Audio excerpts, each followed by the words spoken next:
अस्सलाम वालेकुम। Mohammad Saghir PPSC pass papers की मैथ के साथ पेपर है हमारे पास media monitoring officer BS16। Paper number है जी 148 148। फर्स्ट क्वेश्चन लेंगे हम इसका। क्वेश्चन है जी, find the value of x and y by solving the given equations. Two equations हमें गिवन है। 2x plus y is equal to 20, equation 1 का नेम दे दें। 6x minus 5y is equal to 12, equation 2 का name दे दें। इनमें से x और y की कीमत हमने फाइंड करनी है। साइमल्टेनियस लीनियर इक्वेशंस का नाम सुना होगा, ये वही है, यानी किसी एक मसावात में एक से ज्यादा वेरिएबल्स का होना। तो इनको हमने फाइंड इस तरह करना है कि किसी एक मसावात में x या y को अगर कैंसिल कर दें तो जो बाकी बचेगा वो 1 होगा। अगर हम यहां से x कैंसिल करें तो y बच जाएगा, y कैंसिल करें तो x बच जाएगा। जब x अकेला बचेगा या y अकेला बचेगा तो वो हमारे पास एक वैल्यू आ जाएगी। किसी भी इक्वेशन में बाद में हम पुट करके दूसरी भी फाइंड कर सकते हैं। अब कैसे कर सकते हैं? हम सबसे पहले इसके लिए इनके जो कोएफिशिएंट हैं उनको इक्वल करने की कोशिश करते हैं। फॉर एग्जांपल, इसका x का कोएफिशिएंट 2 है, इसका 6 है। अब इसको डबल करने 6 करने के लिए 3 से मल्टीप्लाई कर सकते हैं। एक ये तरीका है। दूसरा तरीकाकार ये है कि y के मैं कर दूं, इस y का नहीं नजर आ रहा तो इट मींस 1 है, ये 1 है, इसका 5 है। तो अगर मैं इस ऊपर वाली इक्वेशन को 5 से मल्टीप्लाई करूं तो ये 5 हो जाएगा। 5 इक्वेशन कोएफिशिएंट इक्वल हो जाएंगे। तो फिर मैं 2 इक्वेशंस को ऐड करूं तो ये प्लस और माइनस के कैंसिल हो जाएंगे। तो देखिए मैं क्या करने लगा हूं, बाय 5 इंटू इक्वेशन 1, यानी इक्वेशन 1 को मैं 5 से मल्टीप्लाई कर रहा हूं और फिर मैं प्लस कर रहा हूं पूरी की पूरी इक्वेशन 2, क्योंकि ये प्लस और माइनस क्या हो कैंसिल होंगे। 5 को मैं इससे भी मल्टीप्लाई करूंगा तो ये हो जाएगा 5 2 10x प्लस 5y बराबर 20 5 100। उसके बाद 2 इक्वेशन में एज इट इज ऐड करूंगा। 6x माइनस 5y बराबर 12। तो अगर मैं इसको ऐड कर रहा हूं ये कैंसिल हो जाएंगे। 6 10 और 6 16x बराबर 100 और 12 112, यानी 16x बराबर 112, x बराबर 112 बटा 16 बराबर 7। x की वैल्यू 7 आ गई, x की वैल्यू 7 आ गई। अब ये x की वैल्यू 7 1 2 किसी एक इक्वेशन में पुट कर दें, आपके पास y आ जाएगा। तो हम लिखते हैं पुट इन 2। चले हम 2 में पुट कर देते हैं। 2 में थोड़ा सा मुश्किल है क्योंकि -5 है, उधर ओनली y है। चले 1 में पुट कर दें आसानी के लिए। 2x है, 2 मल्टीप्लाई 7 प्लस y बराबर 20, तो y बराबर 20 माइनस 7 2 14, उधर जाके माइनस हो जाएगा। y बराबर 6। 7 और 6, x की वैल्यू 7, y की वैल्यू 6। x की वैल्यू 7, y की वैल्यू 6। बी ऑप्शन इस सवाल का हमारा जवाब है। अब आप एक और काम भी कर सकते हैं। ये x की 7 और y की 6, इसमें या इसमें दोनों में किसी में भी पुट कर दें x और y की जगह पे, इक्वल्स के दोनों जानिब रकमें सेम होंगी। ये इसको वेरीफाई करने का तरीका है। नेक्स्ट क्वेश्चन लेता हूं। Find the maximum number of students among whom 1001 pens and 910 pencils can be distributed in such a way that each student gets the same number of pen and same number of pencil, यानी pens की तादाद है जी 1001, pencils की तादाद है जी 910। इसमें students को इस तरह देने हैं कि ज्यादा से ज्यादा जितनी एक स्टूडेंट को पेंसिल्स मिले उतने ही उसको पेन मिले, यानी चेंज नहीं कर सकते। तो क्या वो 71 हो सकते हैं, उसके बाद जो है ये क्या कहते हैं 91 हो सकते हैं, 81 हो सकते हैं, या 101 हो सकते हैं। तो ऐसी कंडीशन में हम इनका निकालते होते हैं highest common factor, highest common factor निकालते होते हैं, तो वो हमारा जवाब बनता है। तो हम इन दोनों के फैक्टर्स निकालेंगे, फैक्टर्स निकाल के फिर जो हाईएस्ट कॉमन होगा वो हमारा जवाब होगा। तो इसके आगे जब मैं फैक्टर निकालूंगा, फैक्टर वो होते हैं, फैक्टर्स वो होते हैं जिनके ऊपर ये नंबर डिवाइड होता है। तो फैक्टर सबसे पहले तो इसने 1 पे डिवाइड होना है, 1 पे डिवाइड होना है। दूसरा इसके ऊपर 11 का टेबल पूरा पूरा जाता है, 11 9 99, एक बचेगा, इधर से एक उतरेगा, 11 1 11। तो इसमें अब ये 11 भी फैक्टर है, 91 भी फैक्टर हो सकता है। ओके हो गया, ये इसके फैक्टर हैं। जब मैं इसके फैक्टर निकालता हूं तो ये 1 भी होगा, उसके बाद 0 हटाऊं यानी 10 पे डिवाइड करूं तो 91 बनता है, तो वो 10 भी होगा और 91 भी होगा। तो अब ये इसके 3 फैक्टर हैं, ये इसके 3 फैक्टर हैं। हाईएस्ट कॉमन फैक्टर निकालना है। वैसे ये भी कॉमन फैक्टर है जो 1 है, बट ये हाईएस्ट नहीं है। 11 और 10 कॉमन नहीं है, 91 कॉमन है, हाईएस्ट भी है कॉमन भी है। ये हाईएस्ट कॉमन फैक्टर है क्योंकि इसके बाद तो कोई और फैक्टर है ही नहीं, लिहाजा हमारा जवाब सी ऑप्शन होगा। यानी हर एक स्टूडेंट्स को 91 पेंसिल्स और 91 पेन्स दिए जा सकते हैं। नेक्स्ट क्वेश्चन लेता हूं।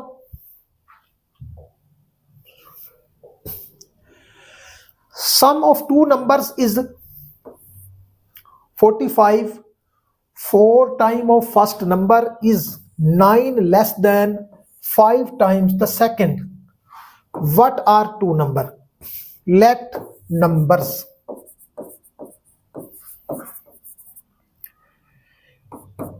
X और दूसरा नंबर मैं करता होता हूं सम में से पहला नंबर निकाल दूं तो वो मेरा दूसरा नंबर होता है।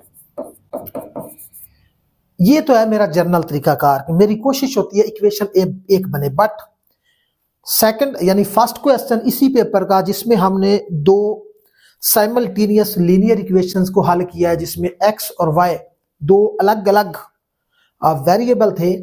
मेरी कोशिश होती है कि मैं एक मसावात बनाऊं जबकि बनती 2 होती हैं। मैं 2 से बचने के लिए करता हूं, लेकिन इस बार मैं आपको वो तरीकाकार समझा चुका हूं, इसलिए मैं अब ये तरीका नहीं कराऊंगा, बल्कि आपको नंबर्स x और y फाइंड करा के लेट करा के पहली शर्त में x और y का सम मैं लिखूंगा 45। ये मेरी बन जाएगी इक्वेशन नंबर 1। दूसरी इक्वेशन में कहता है 4 time the first number, 4 time the first number is, 4 time the first number is का बराबर 9 less than 5 time the second number.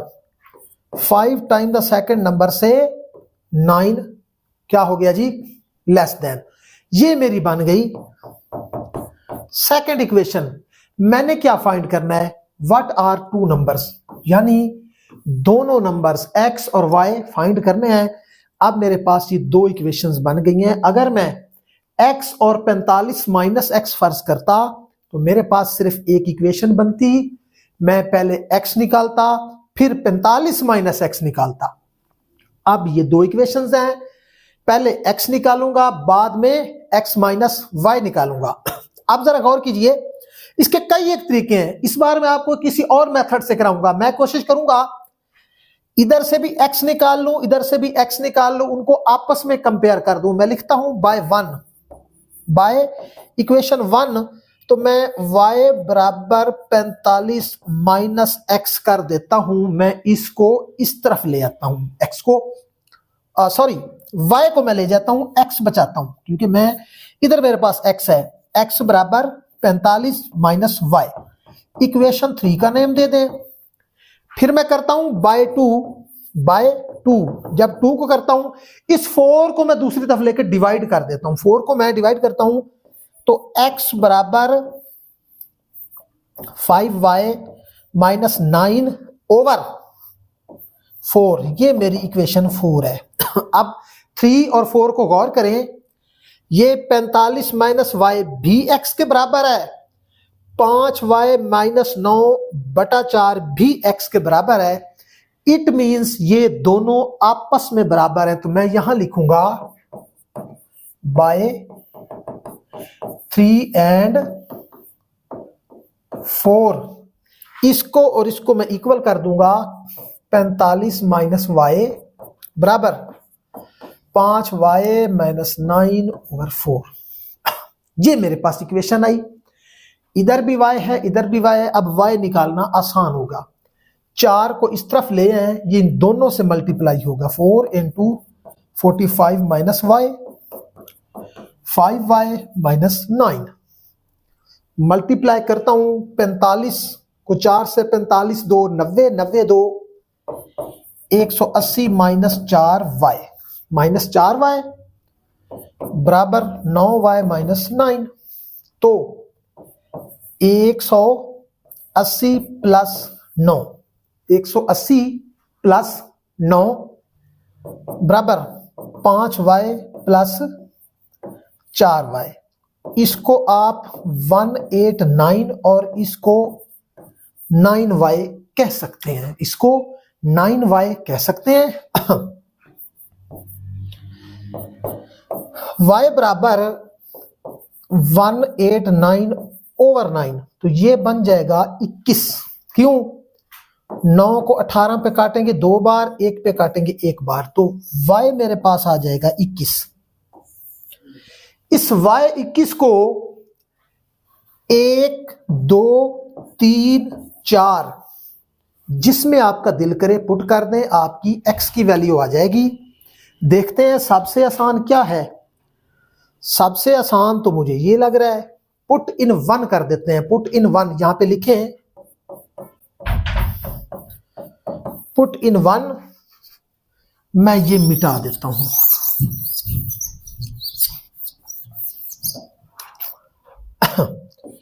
x plus 21 बराबर 45, x बराबर 45 माइनस 21 बराबर 24, यानी y 21 और x 24, 21 और 24 जवाब आ गया जी।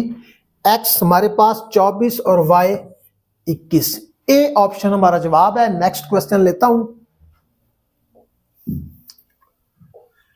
2 concentric circles are of radii 10 centimeter and 6 centimeter।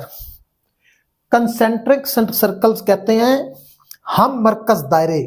For example, ये एक बड़ा दायरा है, ये एक छोटा दायरा है। मैंने ट्राई किया है,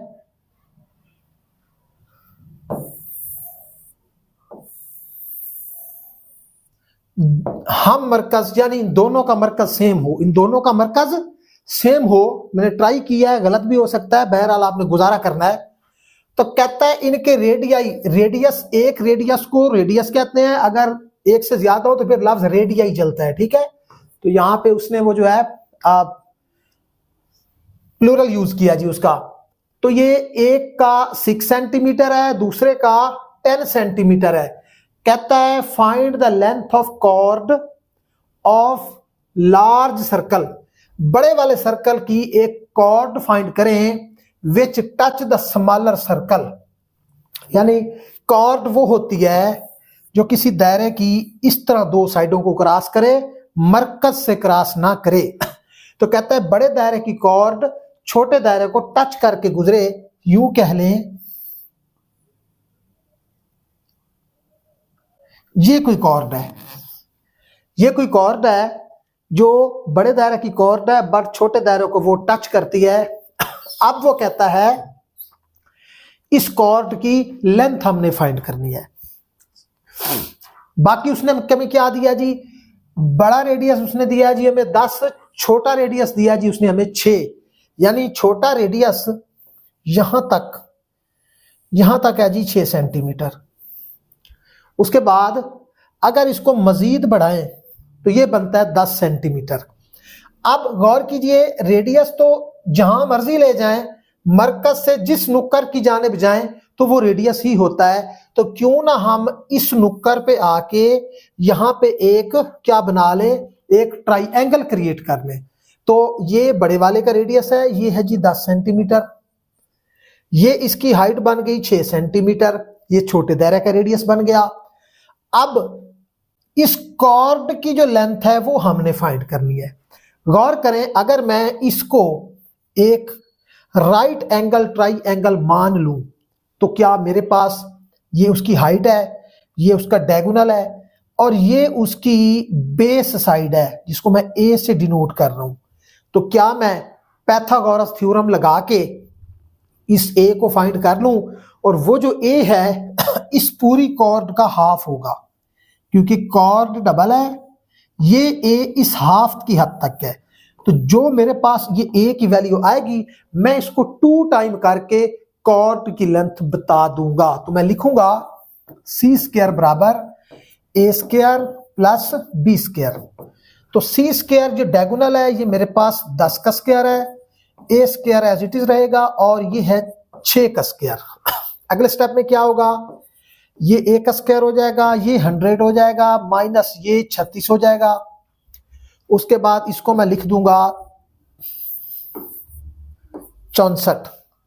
ए स्क्वायर है, अकेला जब मैं ए फाइंड करूंगा एलसीएम लूंगा, सॉरी अंडर रूट करूंगा तो ये हो जाएगा 8। तो ए मेरे पास आ जाएगा 8, बट मुझे तो ए के साथ ये ए भी चाहिए, यानी मुझे तो ये पूरा चाहिए। लिहाजा कॉर्ड जो है वो है जी ए प्लस ए, यानी 8 प्लस 8 बराबर 16 सेंटीमीटर। 16 सेंटीमीटर सी ऑप्शन इसका जवाब है जी। नेक्स्ट क्वेश्चन लेता हूं। A can do a piece of work in 4 days, B 12 days, A plus B इकट्ठे कितने दिनों में करेंगे। डायरेक्ट 1 day वर्क निकालता हूं इनका। 1 day वर्क ए जो है 4 दिन में करता है तो 1/4 है, बी 12 दिन में करता है तो 1/12 है। तो ए प्लस बी कितना होगा जी,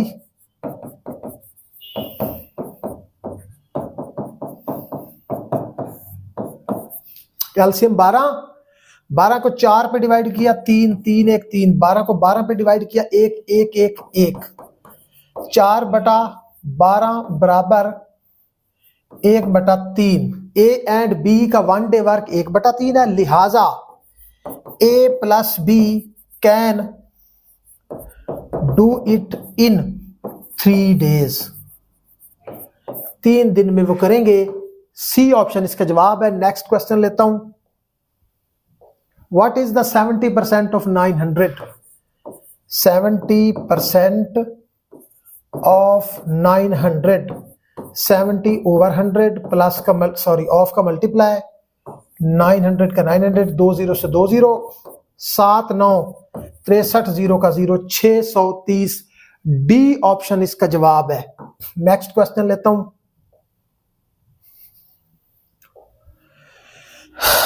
क्वेश्चन है h is equal to 100 minus 4t। ये एक इक्वेशन दे रखी है। h क्या है, t क्या है, ये पढ़ेंगे तो पता चलेगा। कहता है the equation above can be use to model the number of hours h, यानी h से मुराद घंटे हैं, h से मुराद घंटे हैं। until a gallon of milk held at temperature of T। ये जो T है, T टेम्परेचर यानी आप हीट की बात कर रहा है। टी टेम्परेचर है इन डिग्रीज, यानी सेल्सियस भी नहीं है, केल्विन भी नहीं है, डिग्रीज में है। सेल्सियस गोज शोअर, यानी इस टाइम में, इस इक्वेशन में 100 - 40 दूध ने खट्टा होना है। बेस्ड ऑन द मॉडल, इस मॉडल की बेस पे, इस मॉडल की बेस पे which of the following is the best interpretation of number 4 in equation. Equation के अंदर इस 4 की क्या एक्सप्रेशन, बेहतरीन वक़्त क्या है? A B C D. Question ये है, मैं आपको जनरली बता देता हूं कि 4 की क्या वैल्यू है। अगर टी को हम 0 करें तो ये 4 0 0 हो जाएगा, ये 100 रहेगा। अगर टी की वैल्यू हम 1 पुट करें तो 4 1 4 यानी 96 हो जाएगा, यानी 4 घटेगा, यानी 4 घंटे घट जाएंगे। यानी 4 घंटे जो काम 100 घंटों में होना है वो काम 96 घंटों में हो जाएगा, यानी 4 घंटे तेजी से हो जाएगा। अगर डी की वैल्यू में 2 पुट कर दूं फिर ये हो जाएगा 8, 100 में से 8 जाए बाकी बनेगा 92 आवर्स, यानी टी की कीमत 2 हो। तो अब ऑप्शन पढ़ते हैं क्या होता है। एन इंक्रीज ऑफ 1 डिग्री, यानी T 1 degree Celsius will make the gallon of milk go shore 4 hours faster, यानी फास्टर यानी 4 घंटे तेजी से। कहता है कि 1 सेंटीग्रेड टेम्परेचर में जो इजाफा है गैलन वाले दूध के गैलन को 4 घंटे तेजी से खट्टा कर देगा। यानी अगर मैं पहले जितना भी टी अगर 0 है तो ये -4 0 0 माइनस हो जाएगा, तो 100 घंटों में जो खट्टा होना है। अगर टी की कीमत 1 पुट करें तो कहता है क्या 4 घंटे तेजी से, यानी 96 आवर्स में ये दोबारा खट्टा होना है। तो ये पहली शर्त बिल्कुल ठीक फिट बैठती है। बहरहाल हम दूसरी को टच कर लेते हैं, चेक कर लेते हैं कि क्या ऐसा दूसरे में भी कोई बात है। कहता है an increase of 1 degree Celsius, an increase of 1 degree Celsius make 4 gallon of milk. यहां पे ये जो 4 है ना, ये टेम्परेचर के लिए, गैलन के लिए नहीं है। गोज शोअर 1 आवर फास्टर, नहीं ऐसी, ये बिल्कुल बी ऑप्शन बिल्कुल गलत है। इसका ए ऑप्शन दुरुस्त रहेगा। जैसे जैसे हम 1 डिग्री बढ़ाते जाएंगे, ठीक है जी, वो जो 100 है वो 100 में से हर एक के साथ 4 माइनस होते जाएंगे। मिसाल के तौर पर 100 - 4 × 1 करूं तो ये 96 बनता है। अगर मैं 100 4 × 2 करूं तो ये 92 बनता है। अगर मैं 4 × 3 करूं तो ये 88 बनता है। यानी हर डिग्री के साथ, हर 1 डिग्री के साथ 4 घंटे कम होते जाते हैं, यानी 4 घंटे तेजी से एक काम कंप्लीट हो रहा है। तो इसका ए ऑप्शन बनेगा। नेक्स्ट क्वेश्चन लेता हूं। Average age of A B C D and E is 40 साल। लिखें जी, average age of A B C D and E is का बराबर 40 साल। फिर कहता है जी average age of A and B, average age of A and B is 35। फिर कहता है जी एवरेज एज ऑफ किसकी जी, C and D, C and D is 42। उसके बाद कहता है जी age of E, age of E जो है हमने फाइंड करनी है। यानी ए बी सी डी ई की एवरेज दे रखी है, इधर ए बी की, इधर सी डी की दे दी, ई का नहीं पता। जब एवरेज दी हो तो आपने सम फाइंड करना है, तो इसका आप सम कर लें। सम, तो सम में आप सबको ऐड कर दें, A plus B plus C plus D plus ई।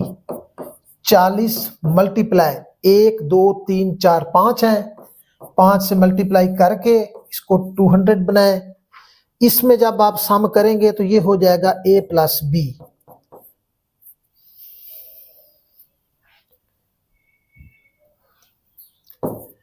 पैंतीस मल्टीप्लाई 2 ये हो जाएगा 70। जब इसका सम बनाएंगे c प्लस डी करेंगे तो ये हो जाएगा 42 मल्टीप्लाई 2 84। अब देखें ये 5 का सम है, ये ए बी और ये सी डी का सम है। अगर ये दोनों सम इसमें से निकाल दिए जाएं तो जो बचेगा वो ई होगा। तो 70 और 84 को जब मैं ऐड करता हूं तो ये बनते हैं 4, 7 और 8 15 154। यानी 4 का सम 154 है, 5 में 5 का सम 200 है। तो इसी 200 में से 154 निकालें तो 46 बचते हैं। ई का जवाब 46 ईयर्स होगा। ई की एज जो है 46 ईयर्स है। पेपर कंप्लीट हुआ। इजाजत दीजिए, अल्लाह हाफिज।